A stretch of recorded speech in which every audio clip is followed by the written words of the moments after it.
Okay, here we are at the Institute of Psychiatry.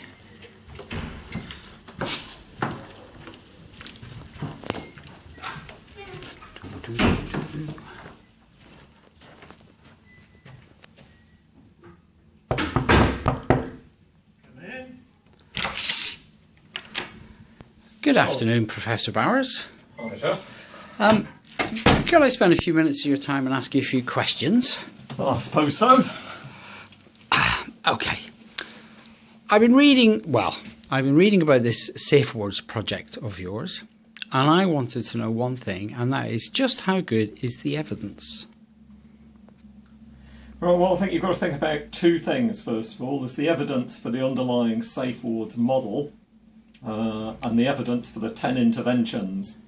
So we start thinking about the Safewards model. That's the model that includes the 6 originating domains for conflict and containment, the identification of flashpoints, the staff and patient modifiers over the processes that lead those domains and flashpoints to incidents of conflict or containment.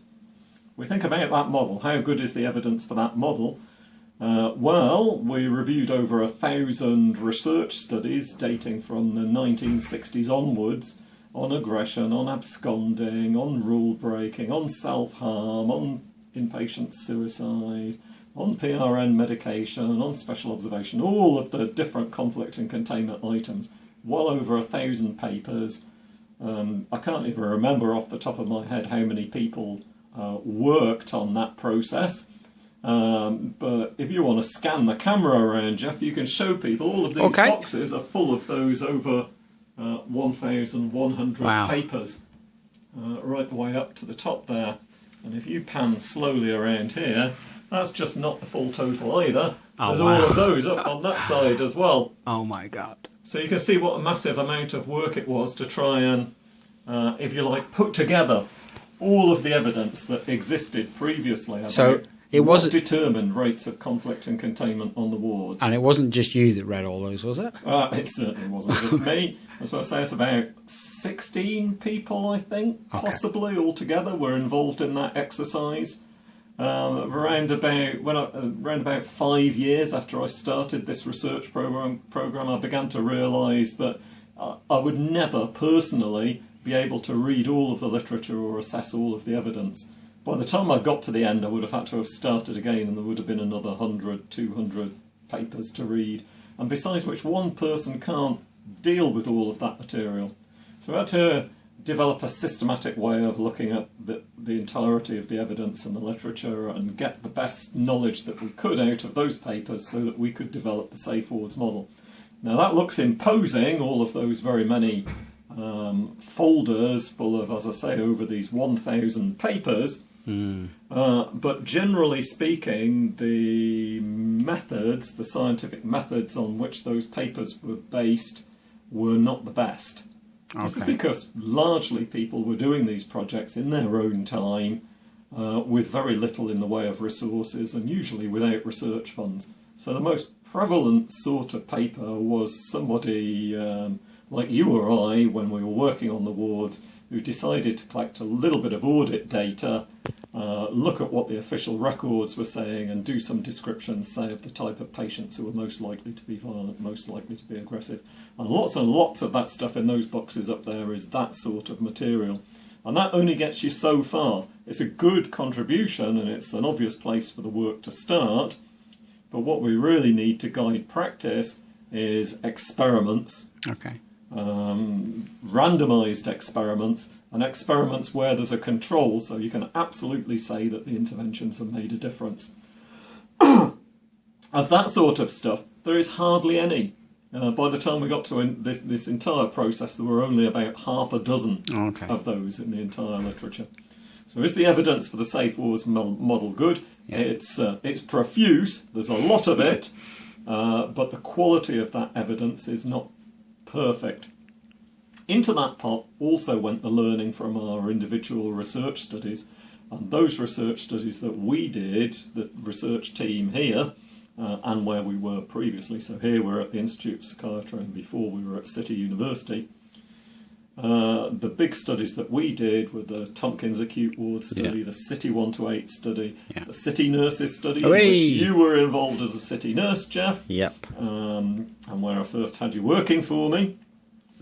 All of the absconding studies, the attitude to personality disorder studies. So, some of those studies were the largest that have ever been conducted in acute psychiatric care, and involved, well, in the case of City 1 to 8 study, 136 wards collecting data for 6 months.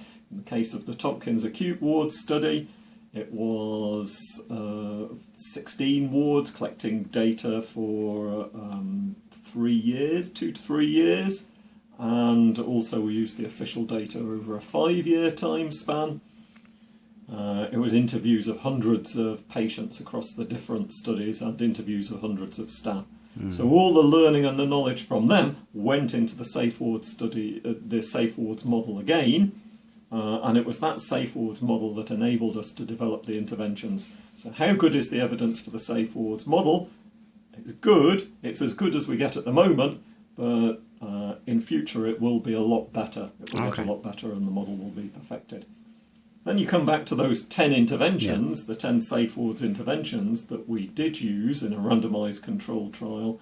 Now the evidence that those 10 interventions make an impact on conflict and containment is fantastic. This is gold standard evidence. This is diamond evidence, if you like. This is the best evidence that you can possibly get at the moment.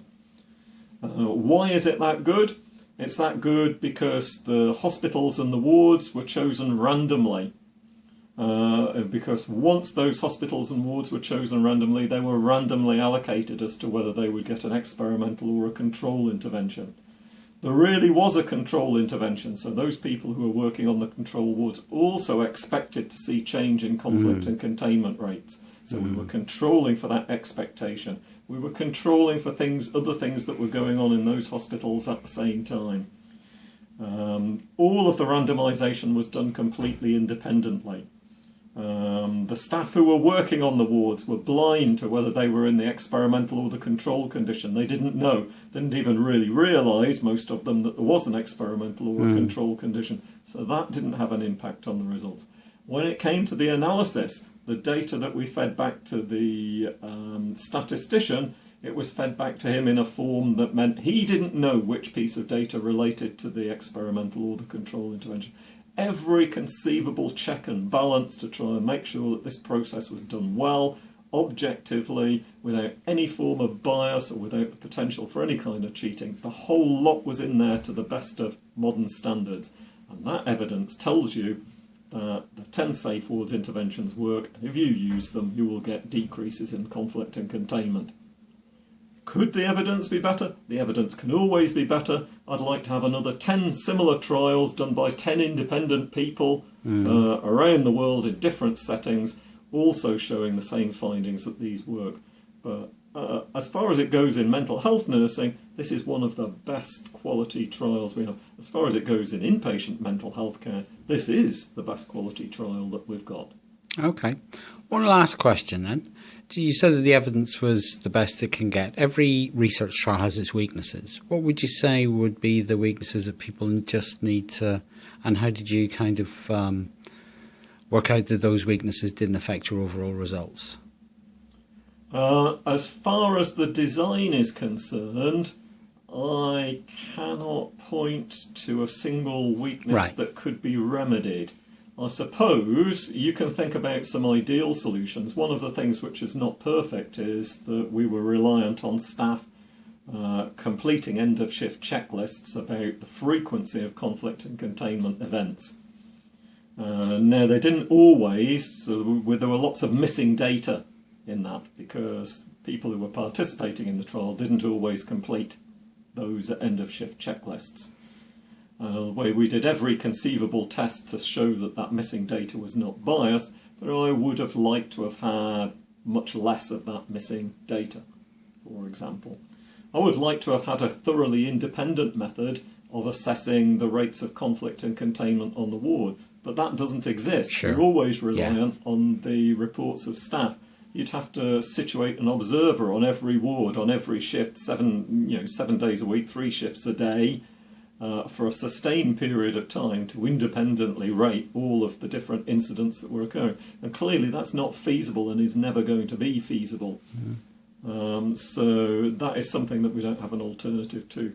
And the last weakness of the part that I would really like to be remedied is I would like to have some more trials run independently. Yeah.